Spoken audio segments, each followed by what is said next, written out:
Today I will show you an adventure, sci-fi film from 2009, titled Land of the Lost. Spoilers ahead. Watch out and take care. In a mysterious wild zone, an astronaut desperately calls for help, but his communicator isn't working. He believes he has fallen into some kind of tear in time and space, most likely not even Earth anymore. A roar in the distance puts fear in him and he begins running, but it's useless. A hungry T-Rex finds him anyway. Meanwhile on normal Earth, TV host Matt Lauer welcomes to his show his latest guest, pompous Dr. Rick Marshall. Rick has been studying quantum paleontology, which is based on the theory of time warps and has taken $50 million of research. He's even written a book about it, and now he's asking for more funds. Matt of course finds the idea of parallel dimensions laughable, and he points out every important scientist in the field calls it nonsense, which angers Rick and makes him leave the studio. But he comes back when he hears Matt say he's out of his mind, intending to fight him, only to be stopped by security. 3 years later, Rick is making a presentation on tachyons, subatomic particles that move so fast that they travel backward in time. He's designed a device, the tachyon amplifier, that should allow them to travel sideways in time to another dimension where past, present, and future all meet. Sadly, his audience doesn't care much. It's just a bunch of kids on a class field trip and they only have silly questions to ask. Giving talks for kids at a museum is the only job Rick could get after the incident on TV. But one person does seem interested in his research, doctoral candidate Holly Cantrell, who visits Rick and tells him he's brilliant. She thinks he should finish building the amplifier because his theories are right, and to prove it, she takes out an ancient fossil with an imprint of a modern lighter. She found it in the desert, surrounded by crystals that radiate tachyon energy, like the one she's wearing on her necklace. Rick looks at the fossil, takes out his own lighter, and puts it on the imprint. It fits perfectly. This gives him back the hope he had lost. The next day, Holly comes back to check on him again and finds him waking up from a food coma. He stayed up working until very late, but he did it. He finished the tachyon amplifier, which he built using some household objects, so it has some leftover data from the drive like silly songs. He hasn't been brave enough to test it yet though, so Holly takes him to the desert where she found the fossil. The problem is, the cave she used to explore has become a tourist attraction, so they must pay gift shop owner Will Stanton to take them there in his raft. The cave has been decorated to make it look spooky, but Rick and Holly don't care about the made-up myths Will is trying to tell them. There's a strong tachyon reading in his cave, so Rick turns on the amplifier, which falls into the water when an earthquake suddenly begins. The waters under them get more aggressive and the raft is pushed to the back of the cave, which has magically become deeper and glowing. The trio falls into a water vortex at the end of the ride. This vortex turns out to be a time warp that takes them to the land of the lost where past, present, and future collide, just like Rick had theorized. They're on a big desert surrounded by miscellaneous things that have fallen there, from random doors to a Viking ship. The only issue is that they've lost the amplifier, so they must find it if they want to return home. A sudden noise alerts them of a presence nearby, so they go investigate. They find two advanced primate creatures about to sacrifice a third, so the trio decides to cut in to rescue him. Will tries to scare them off with the flame of his lighter, but the creatures simply grab it when he accidentally drops it on the ground and run away. Since she studied primitive languages, Holly approaches the third creature to show him their friends, and they learn his name is Chaka. Rick tries to check Chaka's wounded ankle, but this makes him freak out and run, so the trio goes after him. They end up falling into a hidden sandpit that takes them to an underground cave filled with bones. Sentient vines sneak on them from behind and grab them by the waist to hang them on a tree, so the group begins swinging from side to side to try to reach the trunk. A T-Rex appears on the opposite side and tries to eat them, but because of the swinging, he misses them and chomps on the vines instead. This frees the group and makes them fall to the ground, where they immediately start running away into the jungle, where they stop to take a picture of the T-Rex for proof before making their way into a mountain. Chaka has crossed a bridge and is trying to destroy it to stop the dinosaur from following him, so the trio must run extra quickly so they aren't left behind. They cross to the other side just in time, and when the T-Rex sees how narrow the bridge is, it decides the risk isn't worthy and leaves. It changes its mind however, when it hears Rick say its brain is the size of a walnut, so it turns around and jumps over the gap to go after them again. The group begins running once more and enters a different cave with an entrance too small for the T-Rex to go through, so this time it gives up for good. Will is sure the dinosaur has been looking specifically at Rick, and Holly decides to call it Grumpy. Inside this cave, Chaka finds the skeletons of two humans and a bunch of their stuff, including a record player, so they decide to camp there for the night. With Holly acting as his interpreter, Chaka tells them more about his life. He's the prince of his people and has been the victim of a treacherous plot to steal his throne. His only crime is to love too much, and he thinks he's been treated too harshly simply because he's pooped in the village well. Meanwhile, Will wants to put some boxes in front of the cave entrance to avoid being found, but Rick reminds him once again that dinosaurs have a brain the size of a walnut. Suddenly, something hits the cave and makes it shake, and when they go outside to check what it was, they find a giant walnut the T-Rex has thrown at them. The following morning, Chaka brings them some fruits for breakfast as a sign of friendship, but they have spiders inside, because that's what he considers food.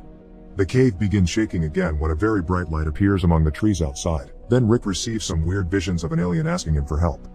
He accepts this request and runs into the jungle with his group following him closely until they come across an abandoned temple with weird-looking statues and some kind of crystal obelisk that has been sending the message to Rick. Chaka is worried about these statues and tries to warn them of the beings hiding in the dark, but they can't understand him, so these lizard-like beings take the opportunity to come out and surround them. Holly takes off her belt in an attempt to use it as a weapon, and that gives Rick an idea. He uses the belt buckle to reflect sunlight on the statues and then the obelisk, opening a portal. They enter, but the beings can't. This portal takes them to a pocket dimension where the alien from Rick's vision Enoch hides. He explains the creatures outside are Sleestaks and they are trying to take over the world by using the power of the crystals. To defeat them, he needs the tachyon amplifier to unleash the full power of the crystals. That way he could also send the trio home. Will doesn't trust this guy, but Rick accepts to help. The group goes back to the jungle where Rick makes a miniature map of the area to try to form a plan to find the amplifier. The first step is using dinosaur urine he's gathered overnight to cover up their human scent. Rick showers himself with it twice, but his friends refuse to do it too. The plan turns out to be pointless though, because Chaka shows up then and asks them to follow him to some clues he's found. They return to the desert to an area that Holly images to be the entry point because it's filled with random things, including their raft. When an ice cream truck falls from another time wrap, a bunch of dinosaurs shows up to feed on the ice cream man, including Grumpy and his girlfriend, who are a very territorial species. This means they smell the urine and decide to go after the group. The party begins running in different directions, and Grumpy manages to catch Rick, but he frees himself when his laser pointer gets Grumpy in the eyes and makes him drop him. After hiding in various buildings and vehicles the dinosaurs keep destroying, Rick hides behind a big rock and finds a tank of liquid nitrogen, which he picks up and takes to a catapult that Holly and will prepare for him. The tank is shot into the female dinosaur's mouth, making it explode in a million pieces and revealing the amplifier, which had been in her stomach all along. Before they can reach it though, a little dinosaur tries to grab it, and a pteranodon comes in and takes it to its nest when hunting the smaller prey. This makes Rick give up on their search, and Holly is hurt by this decision because she had thrown her future in science away for following him and his crazy theories. She, Will, and Chaka go back to the jungle to camp for the night, and Holly translates a bit more of what Chaka tells them about his life. He misses his tribe, which is nomadic and lives where food is. The women serve all the men's needs, and as the prince, Chaka has a harem of his own. He thinks they're ugly but they make up for it with nice personalities. Their little chat is interrupted by Rick, who had a lot of time to think and has decided he won't give up. He tries to apologize for his attitude with a song on the banjo while a huge mosquito sucks his blood, which makes him feel tired. The mosquito ends up dying when Rick passes out on top of it. The next morning, Rick doesn't notice the giant welt on his back. He just guides the group to the volcano where the dinosaur nest and the amplifier are. Very carefully, Rick sneaks among the eggs without touching them and reaches the amplifier, which has been playing music all along. When Rick turns it off though, the eggs start hatching, because what has been keeping them asleep is the music acting as a lullaby. Rick can't find a way to turn the amplifier back on, so he starts singing, and his friends soon join him, even Chaka, who proves to have a wonderful singing voice. The baby dinosaurs go back to sleep, and the group manages to escape with the amplifier. To celebrate their success, they return to the desert and have fun in the pool, where Chaka shares some fruits with Rick and Will as it is tradition in his village. These fruits turn out to be opiates, so while the three men wait for the effects to pass, Holly tries out the amplifier. It makes another crystal obelisk appear in the middle of the desert, and she enters it to find a cave inside with dinosaur eggs, so she keeps one. There is also a hologram with a message from the natives with a warning. Enoch is actually the bad guy and he's trying to get the power of the crystals for himself. Before Holly can run back to tell her friends though, she's captured by a Sleestak. Meanwhile, the men fall asleep after eating a giant crab that fell in a hot spring and got boiled. The following morning, they discover Holly is gone, so Rick sends Chaka on a mission while he and Will explore the obelisk cave. There are Sleestaks guards around taking a break to shed, so the men steal their shed skins to put them on and pretend to be Sleestaks too. They follow the creatures to the temple where Holly is in a cage about to be lowered in lava for having helped Enoch, so now Rick and Will know the truth as well. The Sleestaks want to capture them too, so Rick jumps on Holly's cage and begins swinging it from side to side to hit each creature and push them into the lava. The two of them jump out of the cage before it falls and they kiss, then Holly tells them to hurry up and leave before Enoch finds them. There's a little problem though, they had already sent Chaka to get him.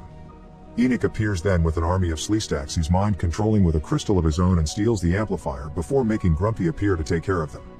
Rick decides he mustn't run anymore, so after sending Holly away for her own safety, he confronts the T-Rex. He tries to use some of the fireworks Will had in his pocket, but they don't work, so he throws them away together with his lighter, which creates the fossil Holly found. Next, He uses a staff the Sleestak priest had been holding to try a pole vault, but Grumpy simply swallows him when he's in the middle of the air. Since Rick was his only goal, Grumpy ignores the others and leaves, so now the Sleestaks return to the temple. Enoch enters the obelisk and begins working the amplifier on the crystals while the group tries to fight off the Sleestaks, but there are too many of them. Suddenly, some powerful help arrives. It's Rick riding on Grumpy, who easily defeats all the enemies that surround them.